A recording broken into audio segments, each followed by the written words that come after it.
This is George Russell, aka Mr. T, aka Mr. Oh, crikey! aka Please Mr. Wolff, can I have a seat? And that's because he doesn't have a seat for 2026. Yeah, that's right, this guy who's been killing it for his team. He's been leading them from the front and he's been scoring all the points, or most of the points. He doesn't have a seat for 2026, and it's all thanks to this man, evil Mr. Wolff. Now, this is bad for two reasons. One, he's been blazing Kimi Antonelli since February 2024, when Lewis Hamilton announced he was leaving Mercedes to join Ferrari. And number two, he's openly been courting Max Verstappen, and does so without any shame any chance he gets. Actually, you can even skip number one altogether when you realise that once Lewis said he's leaving Mercedes, Toto was chasing Max for that seat, so really, he doesn't even want Kimi there. And this is giving shades of Horn Dog at Red Bull, where it's Max Verstappen, please drive for my team and no one else matters. To get back on topic, the mystery of why George Russell and even Kimi Antonelli don't have Mercedes contracts yet for 2026 is one I'm here to solve.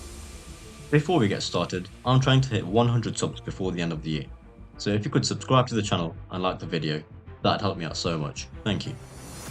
This is Formula Party, and let's get into the video. To put things into perspective, we first have to ask ourselves, does George Russell deserve a new contract? Well, with 6 podiums on 1 race win, I think it's almost dead on guaranteed that he deserves a new contract. That Mercedes isn't great, but any time that Mercedes shows a flash of performance or a flash of brilliance, George is there to maximise the result. He's the only non-Max or McLaren race winner, and that tells you quite a lot because competition is quite tight at the front. He's always there to pick up a result, and he's always there to maximise the car and the result for the team. He's single-handedly dragging Mercedes up the rankings in the constructors, only lacking for Kimi forgetting how to drive a car towards the second half of the season so far, but George Russell is there and you can't really fault his performance. So bearing that in mind, he wins the head-to-head against Kimi, and then when you think about it against other drivers on the grid, if you look at who there is that could replace him, apart from Max, there's not really anyone. I think he's outperformed everyone on the grid that isn't in a McLaren. They've got a race winning car, so they don't count for this purpose. He's quite clear of Lewis, and I'd say he just edges it on Charles, based on consistency. So, given his performance and the drivers that are available, he's definitely a top 2 for that seat. That pushes Kimi out of Mercedes if Max was to join, and so, on that basis, he should have a contract. The other thing you have to consider is how consistently high this man performs under pressure. Think about it. Most professional athletes at the highest level struggle to perform good on a consistent basis. If you're looking for an 8 out of 10 week in week out, you don't even find that in most European footballers, or Esteban Ocon. The highs are good, the lows are there, but it's never just a consistent 8 out of 10 every week. George Russell on the other hand, defeats that trend. He's at least an 8 out of 10 every week, if not a 9 or a 10.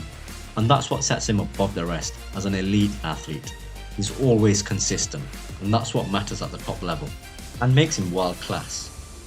This is before you even consider the fact that his boss Toto Wolff is there gunning for a seat. And this has been almost every week since Mercedes learnt about their driver change in February of 2024. And this is what brings it back to performing under pressure.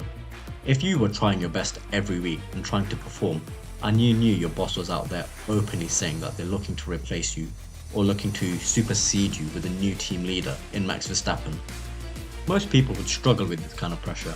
And let's not even think about the drivers. Pierre Gasly would crumble within minutes, Jack Doohan doesn't have a seat anymore, Checo Perez forgot how to drive a car, and that's just an example of some of the drivers who wouldn't be able to cope.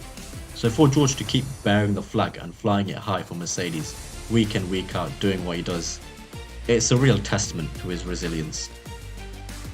However, this does kinda lend itself into reason number 3 why George doesn't really have a contract for next year. And that's because of Toto. Toto doesn't want to commit. I think the two of them have agreed that he will sign a new contract, but George Russell wants a multi-year contract.